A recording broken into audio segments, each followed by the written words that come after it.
On this episode, I had the absolute privilege and pleasure to talk with amazing astrologer, mentor, friend of mine, Samuel F. Reynolds. Samuel is a former skeptic who had a life-changing visit to an astrologer and has since spent nearly 30 years doing charts and studying astrology.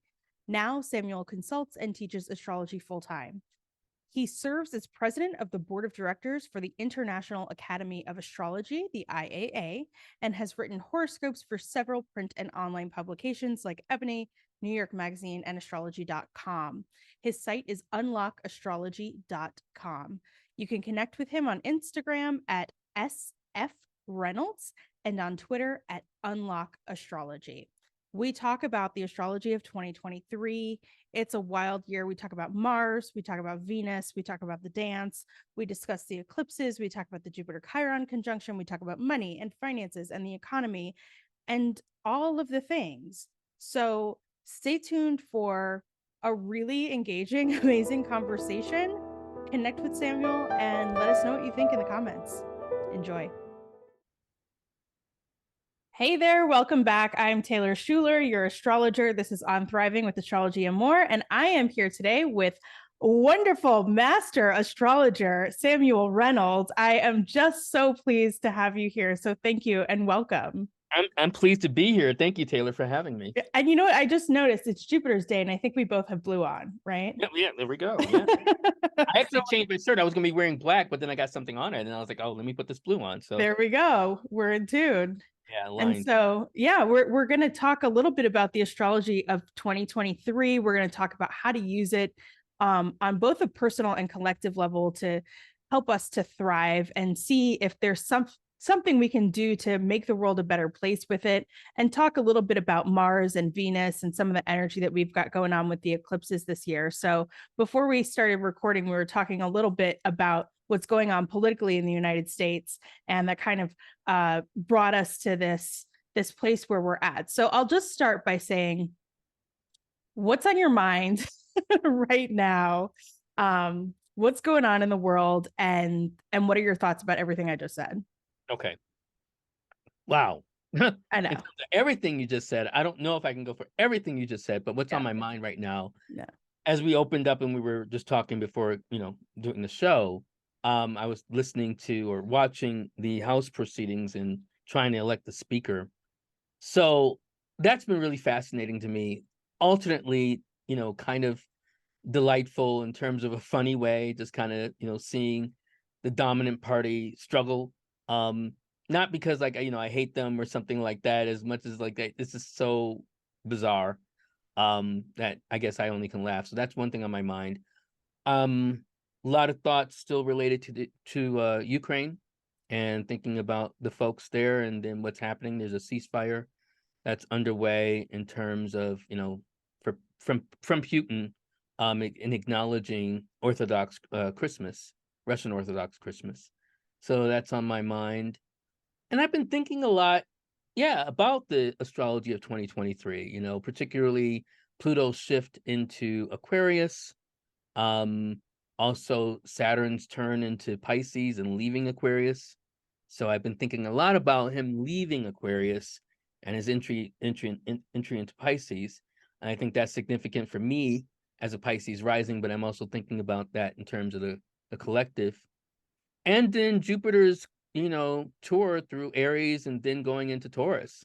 Yeah. And we have a nodal shift, also in terms of things moving from one Mars Venus sign into another Mars Venus sign, in terms of Aries and Libra. So that's kind of some of the things I've been thinking about. So why don't we just take maybe like a minute or two to talk about each of those planetary shifts before we focus on the eclipses and the Mars and the Venus? How does that sound? Okay, let's go. So Pluto into Aquarius. It's a big deal. Yes. We've never seen it in our lifetime. No one has. No. No, that we know of. The people that we don't think vampires. Yeah, right. Maybe the vampires have, but yeah, no. I really do think that if there was ever a time though for us to find out that there were something out there that was older than we thought, it's Pluto and Aquarius. That's true. That's probably true. Right?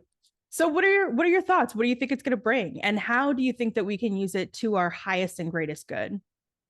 Well, I think if we're going to talk about it in relation to at least our country, Mhm. this it's one thing to have talked about the Pluto Capricorn return in the moment of the American Revolution. It's another thing to talk about it in terms of the Bill of Rights, which is what happened during Pluto and Aquarius. And really, this country was formed in terms of, putting all the elements together, how we are going to function as a people during Pluto's turn in Aquarius.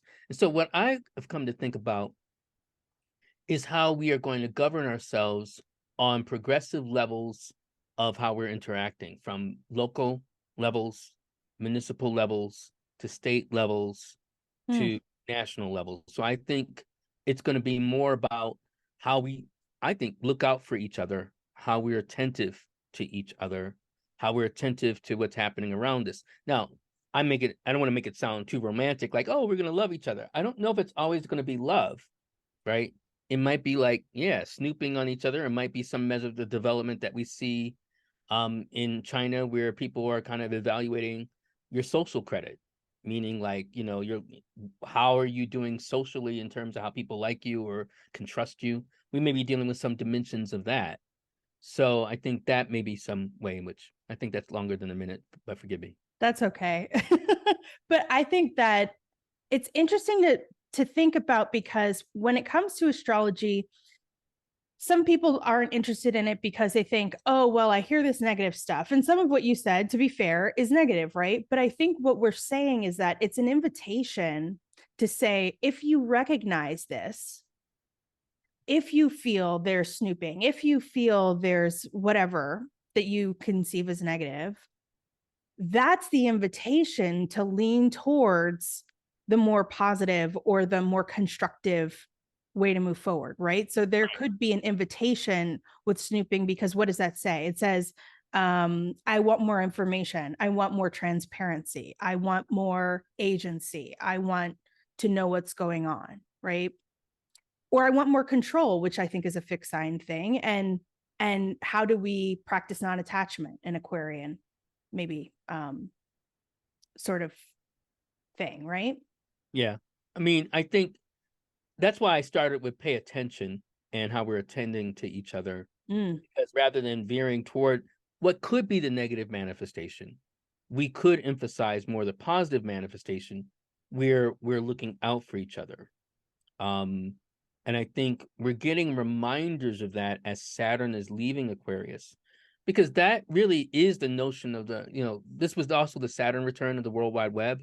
Mm-hmm. And so the World Wide Web kind of surfaces while Saturn's in Aquarius, some 30 years ago.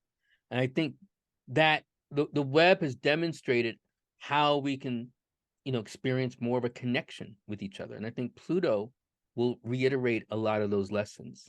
And so I think we can emphasize the positive in terms of our day-to-day interactions in knowing our neighbors. It's interesting. We've kind of, because of the World Wide Web, forged relationships with people around the world, but not know who's right next to us or in the next door to us. Mm-hmm. And I think it becomes important to kind of not one or the other, but to think about both. Yes, that is so true. It's like we have this desire for more connection, which I think comes from Aquarius. And then this thing with Pisces, it continues that because it's the next sign. But you get, at the same time that you get this collective compassion sort of a thing, like there's only one of us here, like it's all love. There's also sometimes a sense of melancholy or isolation with Absolutely. Pisces, and the same with Aquarius. It's sort of like, the person who's got lots of friends but needs to like go home and be by themselves at the same time. So both signs kind of have that, just in different ways. One is more of information exchanging, the internet, being on Zoom, meeting more people, having a bigger network, Aquarius. And then Pisces is more of this, I'm in my emotions about my connections. And for you to actually cross boundaries, like the boundary of my home, right? To see you in person, it needs to feel better. It needs to feel okay. It needs to feel safe. Otherwise, perhaps that's sort of like where you isolate. And that's interesting that you would look at it that way. Not that I disagree. I think that highlights some things, which prompts me to ask you a question, and then I will have to answer, of course, myself. So we're, I think, both old enough to remember Saturn and Pisces, Yes. right? Well, yeah. I know you're a little younger because I'm a little older. Yes. I get it. And I we was don't. I was I was a child, but yes, I was Okay. alive. All right. Were you a child? I was a child. It was what, 93 to 95. So I Yeah. was Yeah. 5 to 7. Damn. Okay. Sorry. Yeah. I did that Kevin Hart moment. Like, damn. Anyway, so yeah, you probably don't remember much about it. I was going to ask you, but do you remember much about what was happening in your life? You care to share? My life was good at that time. I mean, I remember like probably right before it happened, I had like some weird like neck spasm as a kid, but like my life was good from 5 to 7. Like when Saturn went to Aries, I feel like it started to not be so nice. But like the world was great. I grew up in New York City. It was like the 90s in the heart of New York City. I was like on the Lower East Side. Like I look Oh, back at that time, like that was great. Like my parents would take me to Soho. You could get pizza for 75 cents, like with all the toppings for $1.50. Like that was like, yellow cabs, New York. It was great. It was good times. I don't know. For me. yeah. I don't know about Okay. you. So, well, well, I was a little older, right? Yeah. That was, I actually been reading my poetry and some of my writing from that time and reflecting. I mean, an important event did happen. My mom passed away Mm. just as, Saturn was getting, get settled in Pisces.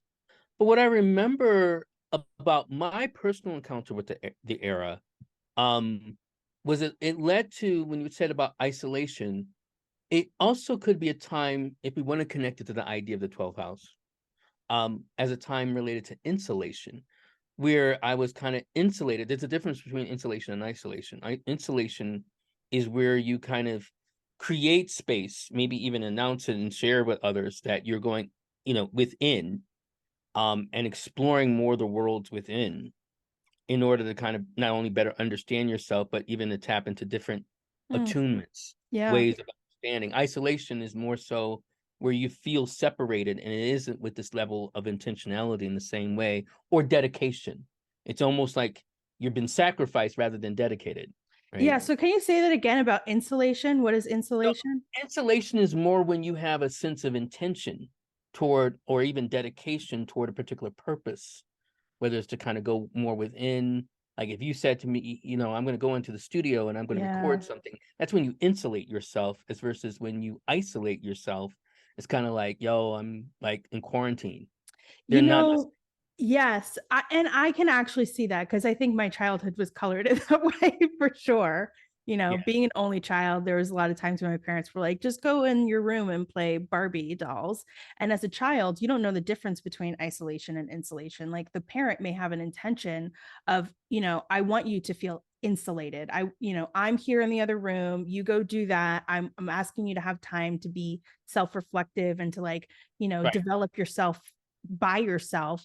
But to a child who doesn't have that sophisticated understanding, they're like, I just want to be like out. I want to be with my friends. I want to be with you. I want to be with people. And then there is a sense of isolation. So it seems like it's intention and understanding that really can be the difference between the two. Yeah, because when Saturn goes into signs of Jupiter, it becomes a general discussion, and then also it can be a personal discussion on boundaries.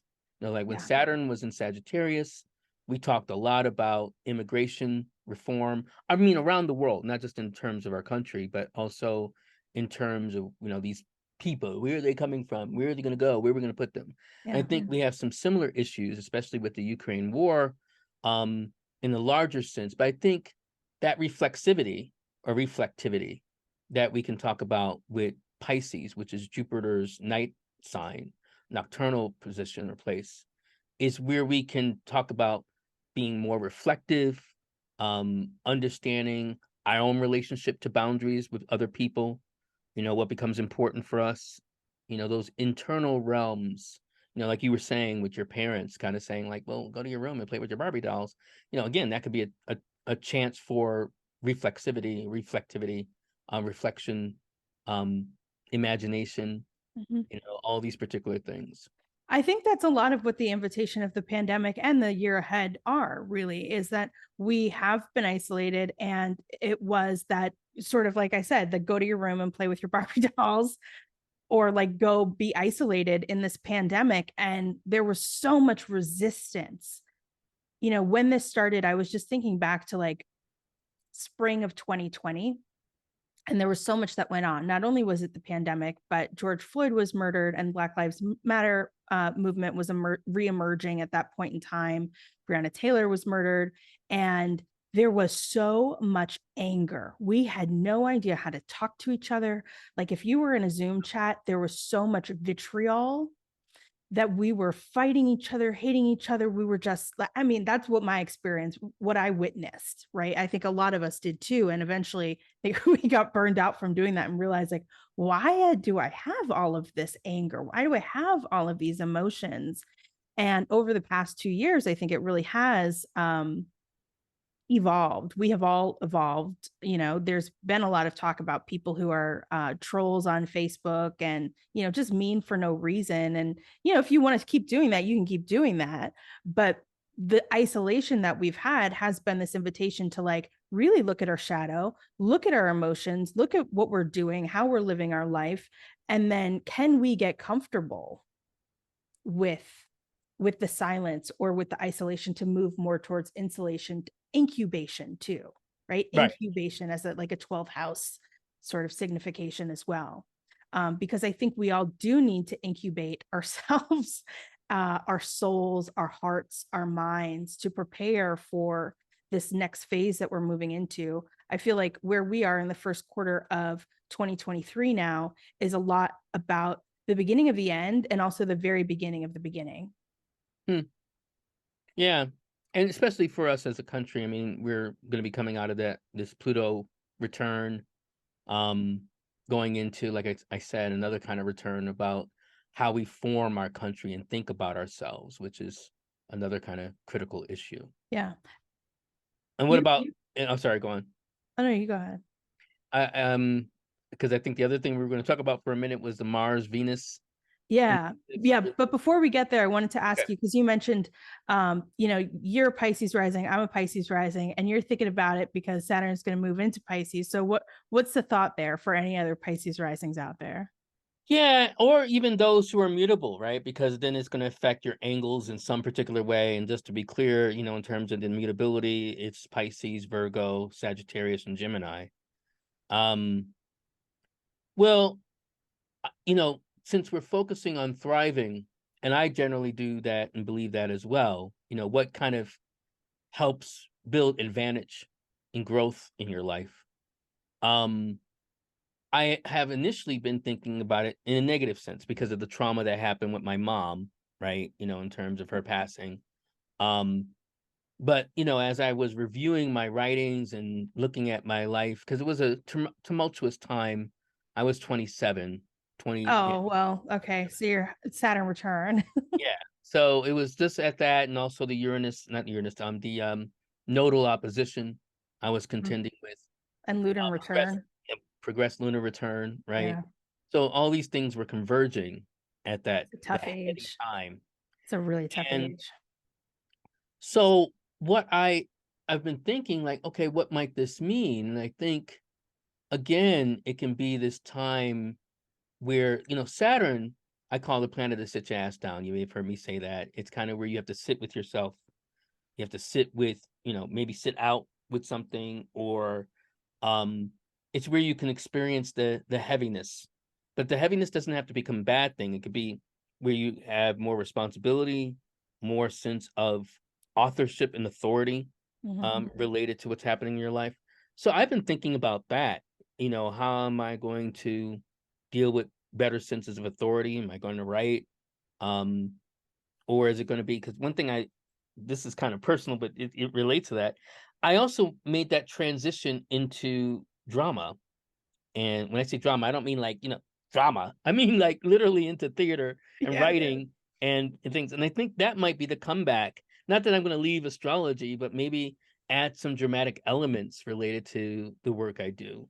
That makes so much sense. Yeah, because we think, people get scared of Saturn. They think, oh, Saturn. I remember when my best friend, when Saturn was going toward his ascendant, it was like, Saturn going to kill me, right? And I was like, probably not, right? Because he was There's a also lot of other things that could, but no. right.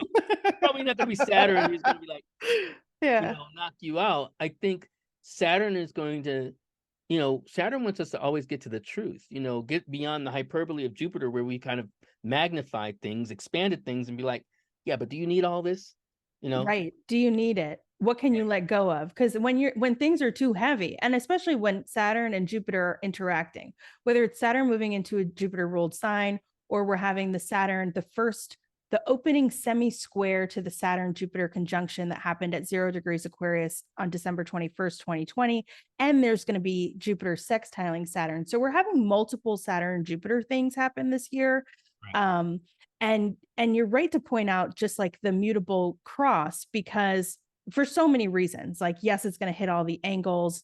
But before I get there, just the Saturn Jupiter thing is like, what can I let go of in order for something else to expand? And I feel like that is part of the definition of maturity. And that's what Saturn ultimately asks us for, is to take responsibility for our lives, to take responsibility for, I can't hold all of the things, Jupiter, because it is Saturn too heavy. And so I need to let go and really focus on and put some work into what will bring us, the ultimate expansion and allow us to become good at something, right? Saturn can be like where we end up being subject matter experts. But the mutable Grand Cross, I think, is interesting. I think this is where before we started recording, I was talking about Mercury and Jupiter. Whichever chart of the United States you look at, it has a mutable rising. So I think there's a Virgo rising, a Gemini rising, and a Sag rising chart. They're all mutable. And so Saturn is going to hit an angle of any of those US charts that you look at. And this Kevin McCarthy thing that we started saying, where he's having trouble getting the votes, and there's a majority and a small minority. Mercury is like these small details, and Jupiter is the big thing, and Saturn's going to be answering to Jupiter. And Saturn's going to be moving into an angle of the US chart on top of the Pluto return, on top of everything else that's going on. And so I think it is important to look at that mutable cross that is really important for the United States, and think about, like, how does the big become small? How, like, the micro and macro of everything, essentially, and majority and minority, because we are like we're supposed to be a democracy, but majority rule is supposed to be important. And going back to Pluto for a second, which is still, going to be in a Saturn sign, right? So Pluto's going to be answering to, looking for guidance from Saturn. However your viewers, listeners are, how they identify as left or right. One thing I think that's interesting in this particular moment, not just in terms of Kevin McCarthy, but a movement that has come right now more from the right, is kind of this questioning related to what's happening in schools, what's happening in terms of, people's homes and lives. However people feel about it. But I think it's an interesting moment and reflective of what is kind of to come for either left or right, about, how are we dealing with, our children being raised? And what I mean by this, and I've been talking about this for years, but I think it's starting to really take hold. So many municipalities have gotten rid of school boards. And what they have instead are departments. School boards may make a comeback, because the great thing about school boards is that you elected people who came from your community, who could advocate related to your values and beliefs. And what happens when you have that level of detachment, and it's just a department, for instance, with a school, you don't have that level of inclusivity. You don't have that level of voice. What I think is going to happen, especially maybe even around the world, but particularly in the United States, is more and more people wanting to have some measure of articulation, Mercury and Jupiter, about how they feel about things, and going beyond social media, having impact in the institutions that deal with everyday elements of their life. And I think that's going to be challenging because, there are going to be people who are like, oh, I don't like what you're talking about for my child or for, related to this institution. You're going to have others saying like, I don't like what you're talking about. And we're going to have to find some way in which we have points of agreement so it doesn't become deadlocks. Yeah. And it's interesting to think about because a board, I think what we're going to have to do is grapple with that, right? So you have a board, then you don't have a board. And Aquarius and Pisces are both kind of communal signs where we look at the community. And I see an increasing call towards things like worker ownership, worker cooperatives, and things like that, worker owners. Excuse me. And that is, that could be another model, right? Like a true democracy is where everybody has a vote and everybody's voice has equal weight. And so if every parent were able to vote on something instead of a representative democracy that a school board is like, or the United States government is like, I wonder if that's what we'll see as, new emerging models of that. Yeah. And you just kind of like a lightning rod made me think about something else. So we've seen a few unprecedented things in like the most recent time. So this week. So we saw one thing in terms of this whole thing with the Speaker of the House starting on Tuesday. The other thing on Monday is what happened to Damar Hamlin in Buffalo.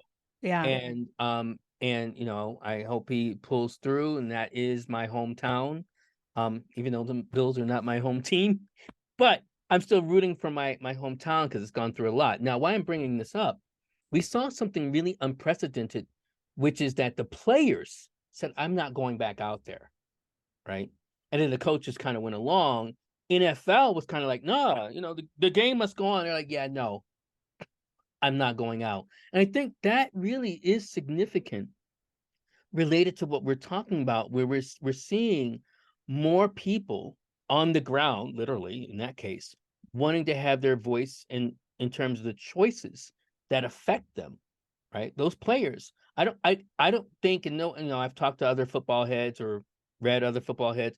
I don't think there's ever been a precedent like that where the players kind of like, yeah, no, I'm not going out there.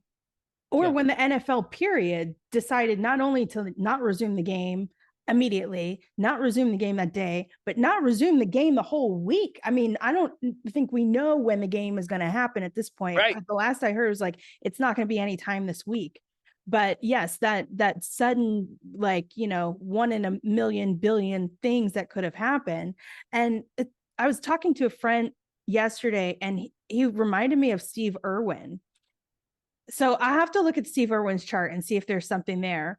But it was sort of the same thing with Steve Irwin's death, where it was like he was holding on to a stingray, and I don't remember this at all, and so I had to like look it up. But like the stingray stung him, and put the barbs in like the one spot in his body that could have killed him, and then like instantly, and he looked at his cameraman and said like, I'm dying, and thank God Damar Hamlin is still alive, in critical condition, and so we hope that he'll pull through. But yeah, those 1 in a million kind of things are kind of crazy. So yeah. So I mean, I think it going back to our overarching thought, especially with Mercury and Jupiter, and then we can get to Mars and Venus. I mean, with Mercury and Jupiter, it is going to be, how do we not get lost in minutia? How do we also think about the bigger picture?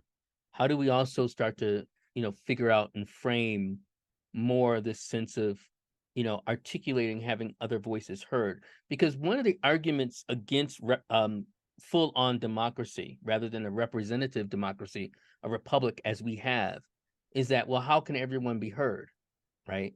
Well, we're now at a point where we can, have voices heard almost instantly, through, whether it's through social media, which we probably don't want that to happen, but through more secure private channels of, people kind of contributing and voting. Yeah. So that's been an interesting moment to think about that. Yeah. We might. So to transition into this Mars Venus conversation, I think that this is a good point, because we're talking about like the collective versus one voice versus representatives. And this year, we're going to see the nodes move into Aries and Libra. Aries is ruled by Mars, Libra is ruled by Venus, and they're currently in the signs of Taurus and Scorpio, which are also ruled by Mars and Venus. And this March, what we're going to see is on March 3rd, Venus will meet up with Chiron, the wounded healer, who is also very charismatic. On March 11th, Jupiter, so once every about 13 years, Jupiter will meet up with Chiron, but it's the first time that we're actually seeing Jupiter meet up with Chiron in Aries when we're consciously aware of it. And Chiron in the United States chart was at 20 degrees of Aries. And this year, Chiron will get to 19 degrees, 57 minutes of Aries. So very, very close to that exact Chiron return. And before that happens, Jupiter comes and says, let's pay attention. I'm expanding the energy here so that we put a spotlight on it. And 3 hours before that Jupiter Chiron conjunction, Venus meets up with the asteroid that is the shit starter, Eris, at 24 degrees of Aries. So in March, not only do we have Saturn moving into Pisces on the 3rd, the same day that Venus and Eris meet up, we have Chiron and Jupiter on March 11th. And then on March 23rd, we have Pluto moving into Aquarius. So it's a pretty big month. And it's just, and it's also right before eclipse season starts. So this is like in the lead up to eclipse season, which is already a time when we start to feel kind of intense. Then after all this happens, we start getting lunations, which are emotions coming in and saying, how do I feel about all this stuff? Because I just got shaken. I just had some stuff happen. Things are different and they're changing. And we get a new moon in Aries. Then we get a full moon. In Libra? We get a full moon in Libra. And then we get a new moon eclipse at 29 degrees, 50 minutes of Aries on April 19th or 20th, I think, depending on your time zone. Mm-hmm. And then May 5th, we get that lunar eclipse.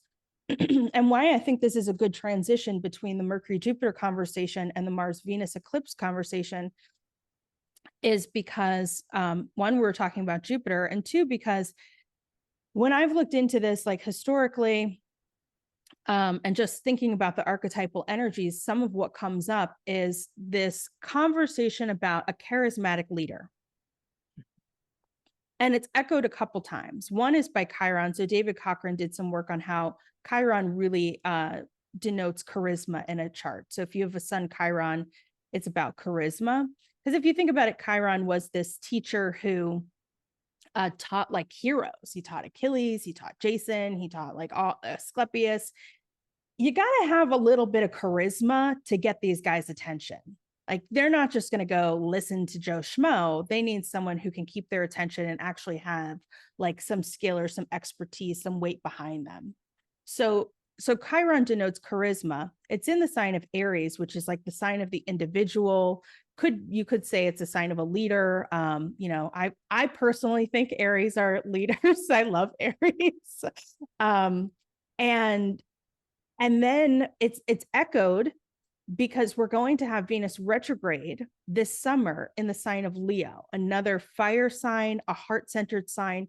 And when it makes its conjunction with the sun, it's going to trine the degree that the Jupiter-Chiron conjunction happens at. And it is the first Venus retrograde that is happening fully in the sign of Leo since 1862. June of 1862, which was when General Custer's last stand happened.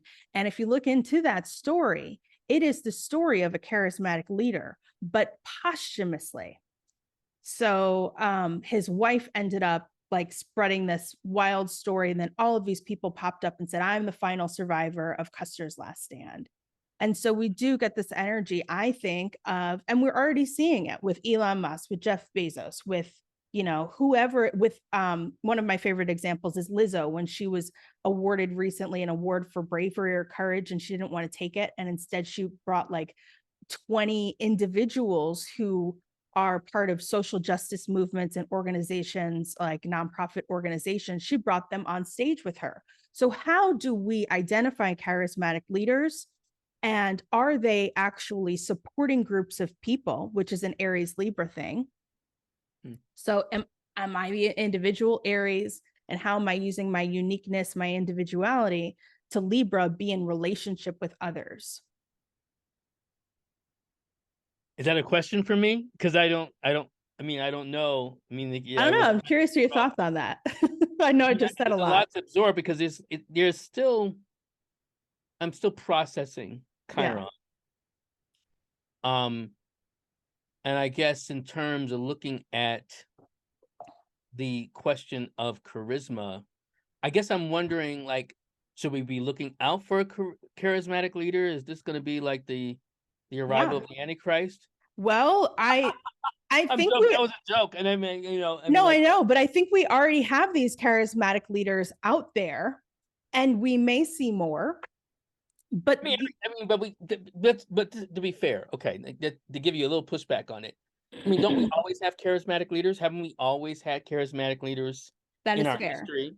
That is Right? fair. But so one story I didn't tell was the other thing from the Venus retrograde in Leo that happened in 1862 was the founding of the mission at San Luis Obispo de Tolosa or Tolosa. I'm not sure if I'm saying it right. So missionaries from the Spanish missionaries, they wanted to find a port for the King of Spain on the Pacific coast. They went to California. They found bears. They found this lush resources like water and trees, and it was beautiful. They also found the resources of humans, the indigenous people who live there. And they said, perfect, we've got everything we need to build a mission. And we found the people to do it for us. So there was this priest who was in charge, and he said, we're going to go. We built this thing. They baptized all the people who they basically enslaved. And when he left, they burned it down. And I say this story because I think it's a little bit more than just like your regular, we always have charismatic leaders. I think it's Wait, who burned it down? the indigenous people who built it. Okay, go on. Sorry. So what I'm seeing is this energy of it actually coming to a head of when there is a leader who's either supporting people for something positive or a leader who's making other people fight their battles for them. And it ties into, archetypally at least, how I see representative democracy and worker-owned cooperatives versus our current corporate model of having a CEO and exorbitant executive pay, wealth that exceeds reasonable, in my mind, standards versus what a median employee is going to be paid.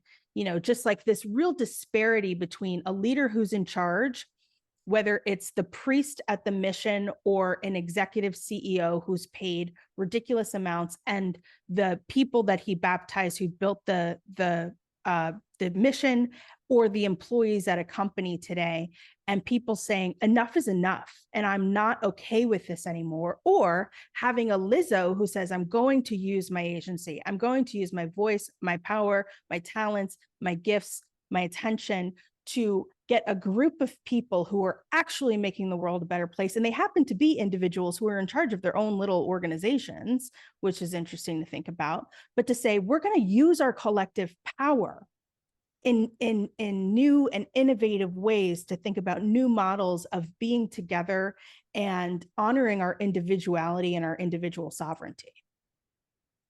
Mm-hmm. I think there's enough that's happening astrologically that supports this line of thinking. I mean, between Pluto in Aquarius, Yep, kind of echoing, Saturn and Jupiter being in Aquarius and starting like an age of air. I'm not going to say the age of Aquarius because I think that's much more technical. yeah. I think there's also, in terms of the realignment that we see with the nodes, especially with the eclipse from April 19th, April 20th, as things are going 29 degrees of Aries. So I can get on board with that. I think though, it's kind of a moment that I wonder, because I haven't done this research with it, that relates to the shifts that we may have experienced in the 60s or before with the idea and rise of a cooperative, whether we're talking about housing cooperatives, you mentioned work cooperatives, but also food cooperatives. Yep. became more of a big thing. So the idea where we have some aspects of people stepping forward in terms of leadership. Now, in terms of the bigger picture with that, I still think it's a slow process because we as primates, right, largely still kind of go along with a leader, and many people, one of the dark aspects of astrology, and I say this to my students pretty frequently as they, spend more time with me.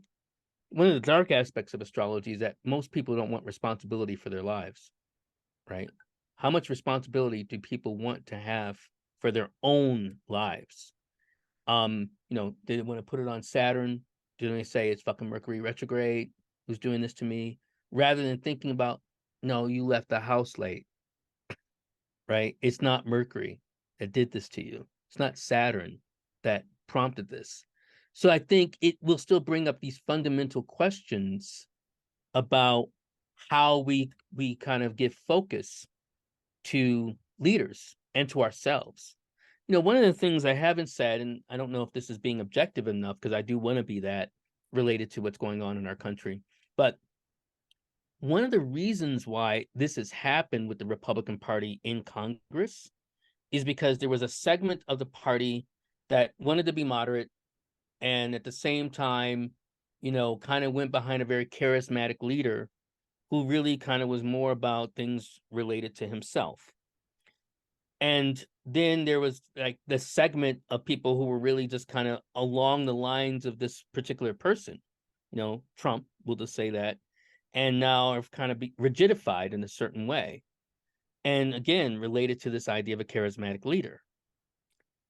Now, what's interesting is that the Democrats didn't have that problem because they weren't necessarily rallied around a particular leader. I mean, like Biden, we can't say Biden has had the same charismatic power and glue as Trump has had in some measure of his party. I mean, I think we can be objective enough to say that. I mean, I'm not doing anything empirical, but that's what it is. So I think, like I said, there's support for what you're saying. Now, what I've heard you say not otherwise, but in other places, is that you've mentioned the Jupiter Chiron conjunction in relation to Black people.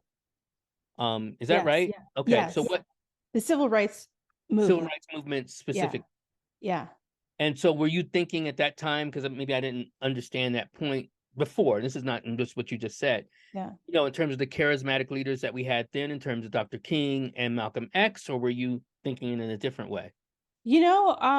That is, yeah, I think, yes, that Okay. it is about King, it is about Malcolm X. One of the examples that I pointed out was, oh goodness, my memory is terrible, but at the Olympics, when the three, there were the winner and they stood, and because it can be a quiet charisma too. That's really what David Cochran says, is that it's quiet charisma. And that example really, it's a great example of quiet charisma, because all they did was not all they did, but they put their fists in their air. They didn't say anything. They were quiet, and it made a huge statement. Absolutely. And it's interesting to think about the Pluto generation, something about what you said about the You mean Pluto and Virgo, Pluto and Leo, which generation? All of them, but Leo and Virgo, Scorpio, and Aquarius are the ones that I'm thinking about right now. Libra will come into it a little bit. And part of that is because when this Venus retrograde is going to happen, and just like, even if it wasn't Venus retrograde, but Pluto's going to square the nodes on July 22nd, 25th, and 28th this year. In Capricorn, it'll square the nodes in Aries and Libra, because the nodes will shift on July 17th. And you were saying, the 60s were kind of a time of this community and this communal energy and whatnot. And Pluto was in Virgo in the 60s, but the people who were active were the Pluto and Leos, like bringing that communal energy. It was the Pluto and Leo generation while Pluto was in Virgo.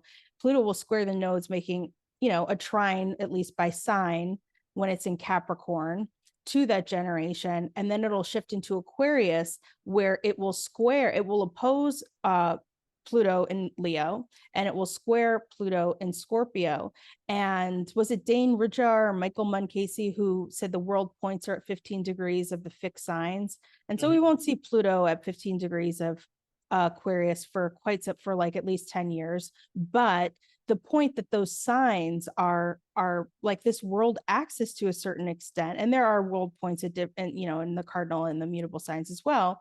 But I really, and maybe it's just because I'm a Pluto and Scorpio, but I really do think that this Pluto shift is going to activate what you said, not just the Chiron thing, but also it's going to be a reckoning. And I think that in the same way that the Pluto and Leos became active when Pluto was in Virgo and making that communal energy, I do think that the Pluto in Aquarius transit is going to activate Pluto and Scorpio in a similar way. All right. So I want to take the conversation slightly in a different direction. Okay. Related to something what you're saying that kind of brings back to, I think, the mission you gave me, which is to talk about the thriving, because we are talking about the collective. And I think those things are important.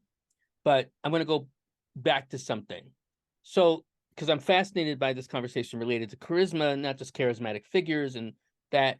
But first question I want to ask you is, if you care to share, where is your Chiron in your chart, both by sign and house? So my Chiron is at 24 degrees of Gemini. It is retrograde. It is pretty close to my IC. Whole sign, that's the 4th house. And in most other systems, it's in the 3rd house. Okay, but it's still, and it sounds like, if I remember, your ascendant, it's square to your ascendant. It is square my ascendant. It is opposite Saturn and Uranus, and opposite my midheaven, conjunct my IC. Because I would acknowledge you as a person who has charisma, right? Oh, thank you. Yeah, but I think you know that. I mean, like I think I have charisma with the Pluto in Pisces in the 1st house. Yes. Square, I mean, conjoined to your ascendant, I think, and then square to your Chiron. Wow. Now, where I'm going with this is not self-congratulatory or for you or for me. It's to ask a question, especially since we're talking about this.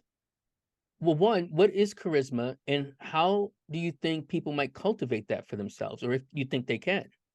That is an interesting question. So why don't I Google what charisma is? The dictionary definition says compelling attractiveness or charm that can inspire devotion in others, or a divinely conferred power or talent. All right, we won't go so much with divinely conferred talent. If only because we have to leave that to the divine. Although it's interesting, I do just want to say that Chiron is an important point, not just because it's angular in my chart, but it does form a finger of God twice. Part of a yacht. Okay. Yeah. So the divine does come up. Right. So a yacht is like where it's configured between 2 planets that have a sextile, then have an inconjunct 150-degree relationship to one single planet, which I guess is at the tip of your finger. I mean, Chiron's at the Chiron's the tip of my sun and moon. Yeah. Okay. All right. So how can people, do you think people can cultivate charisma? Especially as we're talking about the astrology of 2023, charisma can be useful as aspects of leadership, as aspect of, stepping up. We talked about Chiron being the teacher of heroes. How do we encourage people to become and be heroes? So this is so interesting. Before we even logged on, I was thinking about some of my transits right now, and I think that people can cultivate it. And I think that there are certain transits, not just a natal excitation of Chiron, because I think a natal excitation of Chiron is probably more painful and not like an opportunity to develop charisma necessarily. But if you're having a transit that activates something in your chart, and Pluto by transit has just gone over my sun, it's on my part of fortune as we speak, and it's in that finger of God to Chiron right now. And so I wonder, because the past couple of years for me have been a lot, and so I do think that you can cultivate it, but it's more of this Saturn Jupiter thing as well, of like, what are you letting go of in order to make room to expand? And Chiron its orbit goes between mostly Jupiter and Saturn, but Saturn and Uranus primarily. And so you do have to think about those outer planets, and Chiron, in addition to charisma, I think charisma, one of the utilities of charisma is a Venusian quality of bringing togetherness. I completely agree. It The is, goal, sorry. it's this, it's like, Venus, we say that it's, like the wetness of Venus allows people to come together like glue. And so what Chiron does as a messenger, it brings the outer planets together, and the outer planets are what separate generations. So the opportunity for charisma is the glue that allows for intergenerational healing. Mm-hmm. Yeah. So I think this is right on time because I want to share with you. You mentioned Jeff Bezos um earlier, and I was reading an article in Inc. Magazine that was talking about one of his core beliefs, and it stuck with me. And he was, in the article they explained it. He said one of his most, speaking of Jeff Bezos, one of his most fundamental beliefs is that you should be proud only of your choices, not your gifts. And that has stayed with me, um, because going back with this dimension of charisma, whether it's divinely conferred or not, like a lot of people rely on their gifts and think like, oh, that's what creates my charisma, not realizing it's what you have chosen to do with these gifts, which also I think lends itself relation to Jupiter, because Jupiter is acknowledging where we experience grace, where we experience yet our gifts, and where I think we experience a call toward our excellence. And I think as Jupiter is making these quick transitions in the last few years, because he's in signs of short ascension. So he's kind of speeding through Aries and then going toward Taurus. He's going to get in Taurus and then speed to Gemini. He's not going to start to slow down and stay in one sign for a year, probably until he gets into Cancer and Leo. And so with these transitions, we have opportunities to think about our gifts in particular ways, whether that's along the Aries parts of our chart or the Taurus parts of our chart, and what we decide to do with them. And what we decide to do, I think, becomes one of the stepping stones toward people developing charisma. Mm. And I think what I would find, going back to what I was saying earlier, where most people don't necessarily want to have responsibility for their lives, it's one, taking responsibility for their lives, and then being clear on their decision moving forward on what to do. Yeah. And I think that's where we start to build more sense of charisma. Now, we always talk about it in relation to ego, but ego isn't enough. So you asked earlier, like, well, what's the problem with Kevin McCarthy? Like, well, why isn't it? And I think maybe he has cultivated more ego than grace or charm, which is Venus. And so, ego can be reflective to the hot and dry nature of Mars, which is kind of like, because it's me, I'm going to go out there and thus do it, and beat my chest and beat my, drum, or beat my shield with my sword and feel like that's enough. It really is. So it's kind of cultivating the gifts that we have, but relation to Mars and Venus, which does include some measure of concern, consideration for others, while also having some daring, which means also making some decisions. So that's kind of how I might start to think about how people can start embodying aspects of charisma, rather than thinking like, oh, it's just something that God has to give to you and either you have it or you don't. I think it just depends, That question of ego, I feel like I was just thinking about this the other day, and I wasn't seeing ego in Mars. I was seeing it somewhere else. In the sun? No, maybe I think, I guess you could say in the sun, because I was thinking about Pluto, but it's hard for me to think about Pluto without me thinking about its transit over my sun and what it's done for me. Although Pluto's gone, I've had a Pluto transit to I think every planet of mine in my lifetime. So it does different things. But yeah, maybe Saturn and Jupiter and that whole, like, what am I letting go of? But Pluto really, really will shake your ego. And so if, yeah, I mean, if you are having a major outer planet transit, Saturn, Jupiter, Uranus, not Jupiter really, but a little bit, Pluto, Saturn, Uranus, Neptune, I think they're all invitations for us to check our ego. And when you were saying about taking personal responsibility, is it Mercury or is it Mars or who is it? It's like, it's hard to say on a daily basis when I'm having a transit like that, a moon or a Mars, whatever, what the invitation is on a larger scale. But when you're having a major outer planet transit, that's the opportunity to say, like, the invitation for you to take responsibility for your life, for your personal evolution is X. And your Mercury transit, your lunation, your na is all little invitations for you to build, opportunities for you to Absolutely. build towards that bigger thing. They're knocking on your door. They're literally going on your celestial door and going like, this is what I can give for you. Yeah. Rather than thinking like, this is what I'm going to do to you. Yeah. So yeah, I completely agree. And skipping back a little bit, just back to the eclipses being ruled by Mars and Venus, I have been thinking about how, and this connects to sort of like that question of wealth and like the leader versus the many.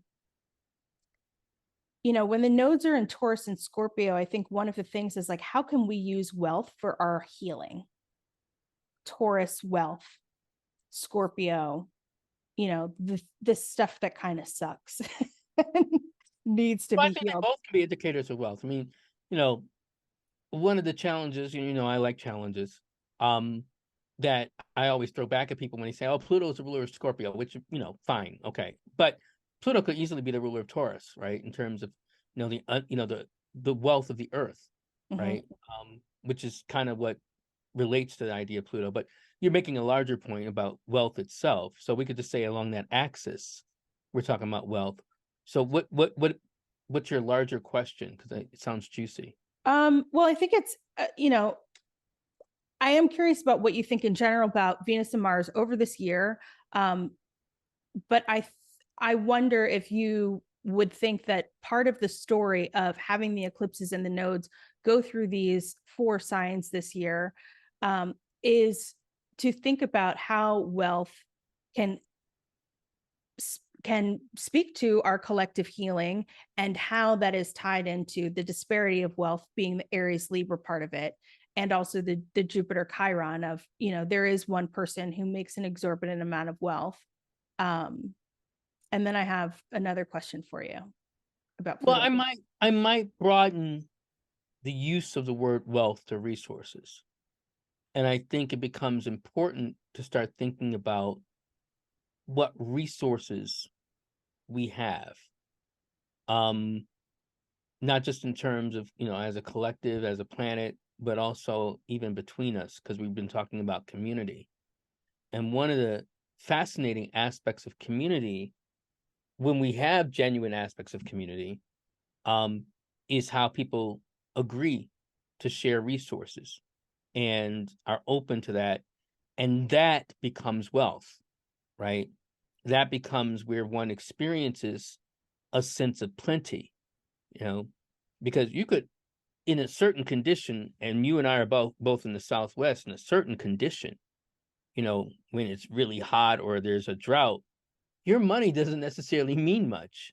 But someone who has water is very wealthy, right? And so it kind of is, we were talking about the idea of resources. Yeah. So I do think, when rather than people concentrating on what they lack, it becomes really important to start shifting that to think about what they have, um, which may be more of a resource that really does, cultivate. Now, I think the problem with wealth acquisition and, some of the top tier people who become billionaires and very wealthy is that they acquire more than they may ever need and ever can really kind of release. Um, so it really is that they kind of have a different focus. We could talk about ego as kind of where we have pathways of attention. They focus more on what they have and can have more of, whereas we might say many people, who may not have that, focus more on what they don't have. And I think the Right. transition is to kind of think about what you have, and for those who just have enough or have not enough, have too much, to start thinking about, well, what more can I do, um, to distribute that and make more of that happen? Yeah. I guess for the wealthy, we also need to ask, for those who are super wealthy, I'm not talking about those who are like millionaires or whatever. Yeah. But especially those billionaires, it's like, well, what's your wealth for? Even beyond just even asking the rudimentary question, which I think you also asked a little earlier, which is like, how are you getting your wealth? Because some measure of that wealth is just sheer exploitation. Yeah. You know, So you're reminding me of I was just recently reminded of the fact that, and this plays into the Jupiter Chiron thing. In 1971, Jupiter was conjunct Chiron in Aries. And or was it not 71? No, in 71, Chiron was at the same point in the sky that it's at now, in Aries. And that is when the dollar was taken off of the gold standard. So the dollar is no longer tied to gold. And I actually just saw a post this morning that was like saying, hey, do you know the difference between like money and currency? Currency is a paper note. And now that it's not tied to gold, it doesn't mean anything. And you were talking about like if you're in the desert and you have water, it means something. And you can exchange something. Like you can exchange rice for a piece of paper, you can exchange this for gold. And so I do wonder if that's going to be a question that comes up, especially if you want to talk about Scorpio and the rulerships, like when Pluto opposes Mars, which will happen on May 20th of this year. Like what will come up when Pluto squares the nodes? That is a financial aspect that, like last time it happened was the Greek debt crisis. And also the Swiss franc was, the value of it was capped. And so we are going to see some changes and we can see that in Pluto and Aquarius too, with crypto and whatnot. yeah, I guess I saw some news that, the US Treasury is thinking about a digital dollar. Yeah. So that's interesting as well. Yeah. But I Yeah, go on. I was just going to say, like, let's talk about that. Like, what are your thoughts on Venus and Mars and the invitation to thrive for this year? Well, I think with the transition, when we're talking about, and I will say this, plug, shameless, no, yeah, it's going to be a shameless Please. plug. So Gina Piccolo, who is an astrologer in Tennessee, I want to say Memphis, an astrologer in Tennessee, and I wrote an article looking at dimensions of race, but particularly African American history, um, along the Taurus and Scorpio axis, that we found in a bevy of charts, not just one or two, but I mean like as many as 25 charts. Wow. We found that there's a consistent theme that crops up along that axis of, seminal moments and seminal people. And so one of the things that we walked away with was dealing with dimensions of power, Mars, Scorpio, in relation to resources and, labor, all these other things, Taurus, and how one deals with embodiment, which is also Taurus and Venus. And then the transition point, which is what's fascinating, is then after we have the Taurus Scorpio, right? Or we say going backwards, we're going to have Aries Libra, especially when we talk about the nodes. And so that Aries Libra becomes about how we balance aspects of justice and cooperation and consideration with courage, Aries, and more the sense of how we have that sense of boldness and daring, right? And I think what we need to think about with Mars, Venus is how we are conscientious about our sense of autonomy, Mars, in our bodies, Venus, right? And through our senses, and being really connected to that and mindful in terms of how we think about that. Because I don't think we really have, during this time that we've been dealing with, during the pandemic, we've been dealing with the Sagittarius, Gemini, Jupiter, kind of like, I feel this way, or I think this is the truth, whatever, to now like, well, what is the truth of my body? What is the truth of the powers that be? To movement to like, how do we get some measure of equity? How do we get to some sense of balance and, respecting the individual, but also thinking about the collective? So I think that might be where we start to mature, in some of the ways that, we've been dealing with things, especially since the pandemic. I'm not talking about, all the way back in terms of our history, but, Yeah. yeah. I love that. And I can totally see that.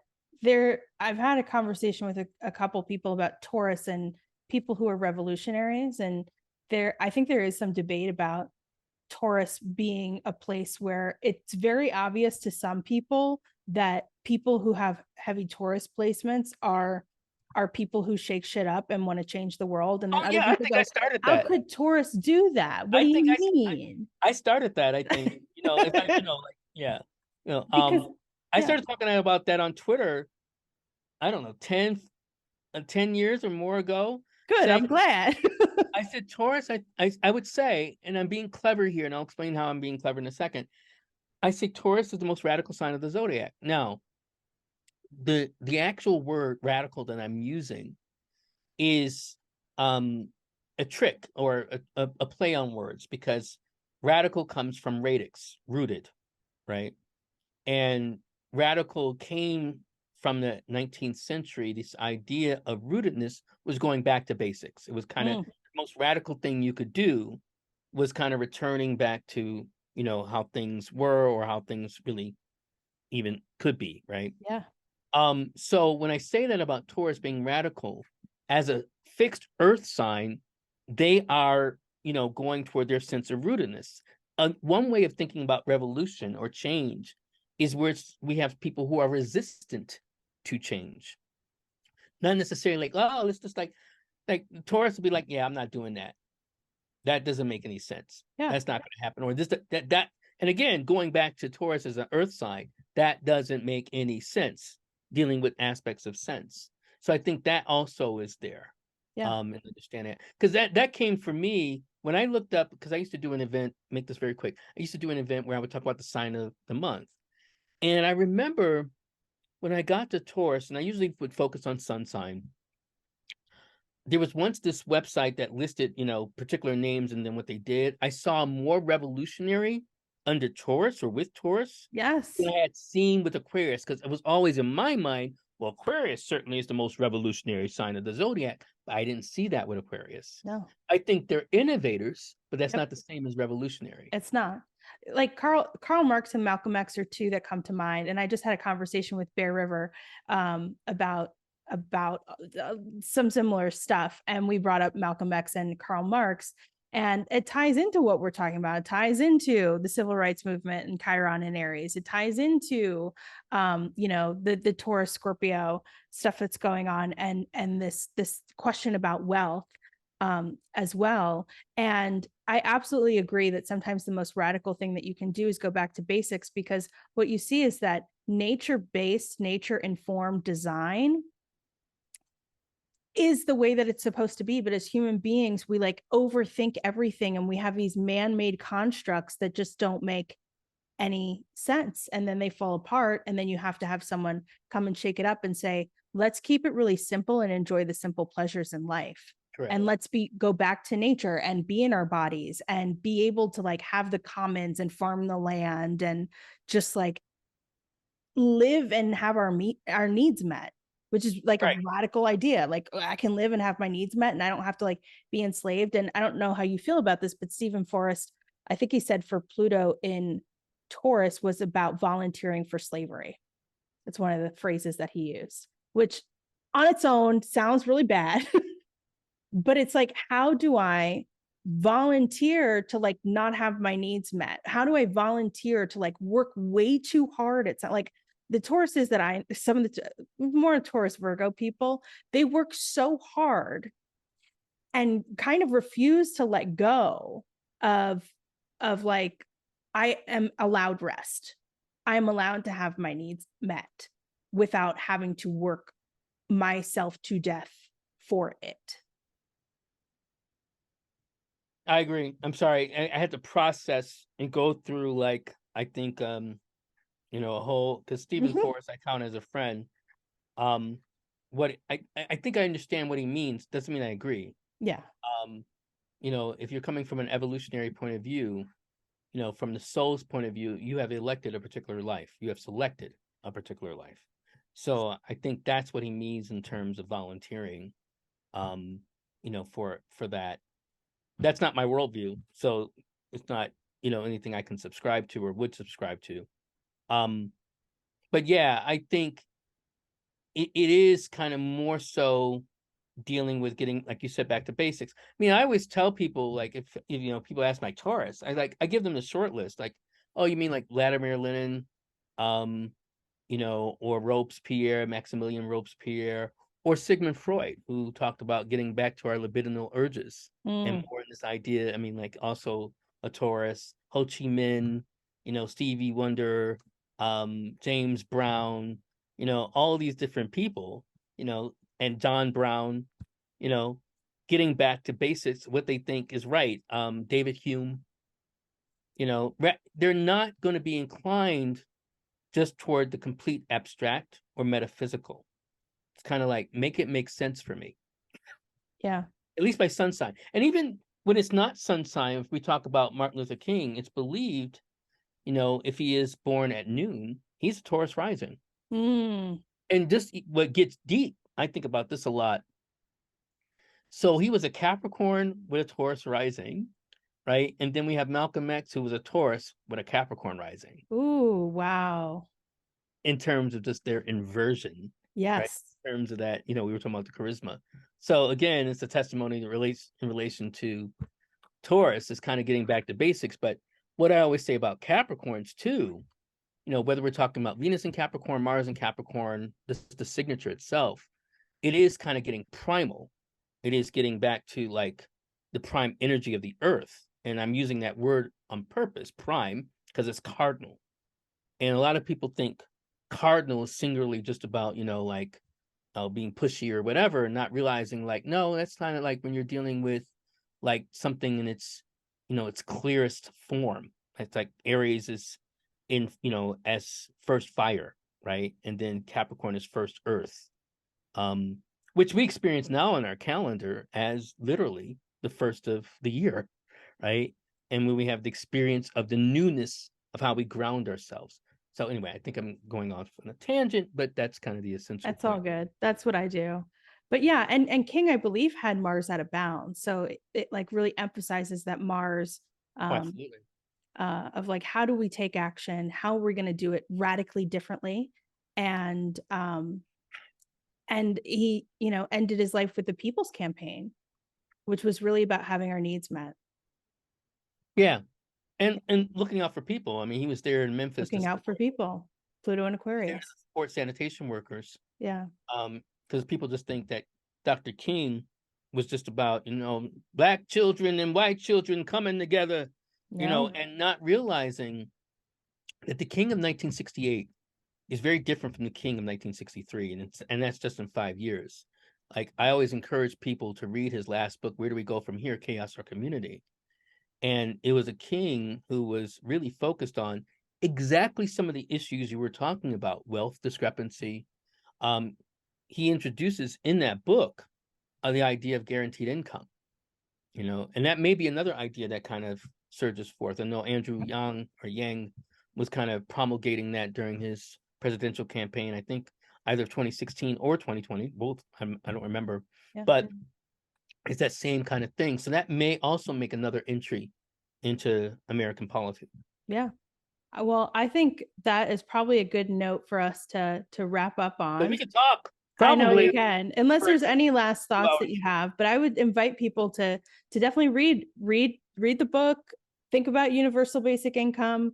Think about how you can keep your life simple. What can you let go of to make more room for? How can we radically care for one another in new ways? Yeah. So I want to thank you for having me on. It's a pleasure to connect with you, and also always to build with you. If people want to reach me, they can reach me at unlockastrology.com. If they want to contact me by email, unlockastrology@gmail.com.